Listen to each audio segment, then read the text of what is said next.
Welcome to Good Playing With You. I'm Matthew Maulding, and I'm excited to share my thoughts today on Visions of Mana, the latest action RPG from Square Enix. I had the opportunity to play this game in advance of its upcoming release on Thursday, August 29th. This review is spoiler-free, and everything you see here is from the first couple hours of the game, captured on the PlayStation 5. Let's get into it. You start Visions of Mana as Val, a soul guard from the fire element village Tiania, and tasked with the duty of escorting and protecting his best friend Hina on a pilgrimage. Hina has been chosen as an Alm of Fire, a revered title that comes with the responsibility to sacrifice her soul for the good of the entire world. Val, with Hina in tow, must set off on a once every 4-year journey to collect 7 other alms, one from each of the world's elemental domains, and usher them to their untimely deaths. Don't worry, it's not as depressing as it sounds. Throughout my 35 hours with the game, the story kept me engaged and looking forward to more, especially in the first 10 or 15 hours as I traipsed from each elemental realm to the next, gathering their alms. There are a few twists along the way, each adding well to the narrative, and even though I was satisfied with each, I wouldn't say they were especially groundbreaking. Each of the 5 playable characters has their own distinct personality and motivations, some of which are more interesting than others. While I had fun learning about each of them and their realms, there are 2 standouts, one that I hope to never play or hear from again, and one that I might consider sacrificing my own life for. I attribute these strong feelings mostly towards the voice actors and their portrayal, but also because of my own threshold for annoyance. Visions of Mana is divided into many open-world realms, where you can run around, collect items, open treasure chests, double jump to hit a new ledge or cross a body of water, and battle some of the cutest monsters you've ever seen. Seriously, these monsters are so cute that I sometimes felt guilty burning them with a fireball or sticking them inside a tornado. With each new realm, you will collect a new vessel power to channel that realm's element. These vessels add a kind of super move to your character's repertoire during battle that can really change the tide of a fight. Most powers are on a generous cooldown, allowing you to use them multiple times even during a short battle.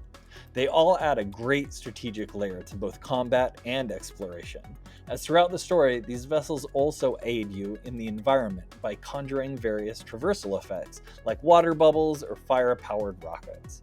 Don't get too excited, however, as they can only be conjured in predetermined spots. But this isn't even the half of it. The elemental vessels also give your characters their own unique classes. With 5 playable characters, each coming with a non-element class, and 8 elements, there are a whopping 45 classes to choose from at the end of the game. Each of these classes have unlockable spells and powers that, once unlocked, can be used with any class that character chooses from there on. I'm not great with math, but I think that adds up to about 100 million combinations of powers, give or take a million. Okay, so that might be an exaggeration, but the depth of power combinations is deep. And then, on top of it all, there are ability seeds to collect, interchangeable between all characters, that add powers and stat buffs, which may not be accessible via their own classes. Your moment-to-moment combat is a mix of quick and heavy weapon strikes, and using your elemental vessel cooldown power.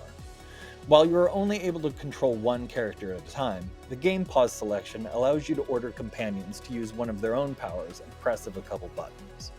The computer has control over your other 2 party members based upon predetermined strategy instructions you have selected for each of them. Far too late in the game did I realize that it was way more fun to have your companions go wild in a fight rather than to be conservative. Magic points regenerate somewhat quickly during a battle, so don't be too precious with them. Let the fireballs fly. When it comes to bosses, they are all varied and generally a pleasure to come up against. Each feels like it has a distinct mechanic that you should learn to take it down. I did encounter 2 bosses in particular that I never want to come up against again though. One that kept healing itself with my companion's health because the computer wasn't smart enough to avoid it, and another that had an incredibly annoying voice line rotation that had me begging for my mute button. Which brings us to sound and music. The music is great. I'm not usually one to notice music in games, but I tend to clock it if it's too extreme in one direction or another. Here, I find it perfectly pleasant and inoffensive. This is in direct opposition to the sound effects, however. The repetitive voice lines and effects, especially when collecting items and treasures during exploration, or when enemies or your companions are casting spells, had me praying for an RFK Jr. brainworm to make it all go away. I also initially thought I would enjoy the way the game used the PS5 controller's built-in speaker, but after 35 hours, I was desperate for a way to turn it off. The voice acting is generally well done. Val's actor was generic, and that's kind of what I want in my main character. As I mentioned earlier, though, there are two companions with voice actors who made or broke my attachment to the characters. I don't like to get too negative about someone's artistic choices, so I'll just mention that the southern accent did not really work for me. But if you are a fan of Marcel the Shell with shoes on like I am, one companion put hearts in my eyes.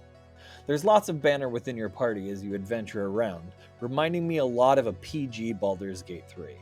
I appreciate that, no matter who is in your party, the entire group is involved in the chatting. I never felt like I was missing dialogue because I chose one character over another. I'm not a graphics snob like some of us at Good Playing With You, Dan, but the colors and visions of Mana are incredible. The forests, snowfields, lava flows, and other environments are beautiful and well crafted. And like I said before, the monsters are so freaking cute. The conclusion of the game unlocks New Game Plus and a higher difficulty, which I'm excited to check out. Side quests had to take a back seat during my playthrough in order to hit deadline, but to be honest, what I did complete wasn't the most engaging affair. The best thing about them are the rewards, consisting of usually money or a new ability seed, but they are largely forgettable tasks ranging between fighting a certain number of monsters or finding a lost item. They feel like a tacked on part of the game. Exploration is important, and ideally you don't want to miss any chests. Some of them contain important character progression items that can be sorely missed. The game puts chest locations on the minimap, which can put a harmful dent in exploration, especially if, like me, you don't have any self-control and end up paying more attention to the minimap and grabbing the next chest over looking at the beautiful environment. I know for a fact there are parts of the game that I haven't explored yet, because even in the starting areas, there are enemies so far above your level, you don't have a chance against them. I desperately want to know what these monsters are guarding. There are also arenas throughout the world called Lesser Elemental Areas, containing fights against enemies that will always match your level. Complete enough of these, and you unlock Greater Elemental Areas, but I haven't got there yet either. I'm telling you, this game is stacked with things to collect and stuff to do.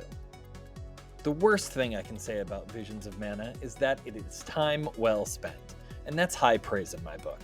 I ended the game feeling both satisfied and curious to try out the new challenges. I had fun playing it, was invested in the outcome, and genuinely affected by the ending. For those reasons, I give it an 8 out of 10. Thanks for watching, and if you like what you heard, check out Visions of Mana coming to the PlayStation 4 and 5, Xbox Series X and S, and PC this Thursday, August 29th. For more Good Playing With You, don't forget to like and subscribe. I'm Matthew Maulding, and as always, good playing with you.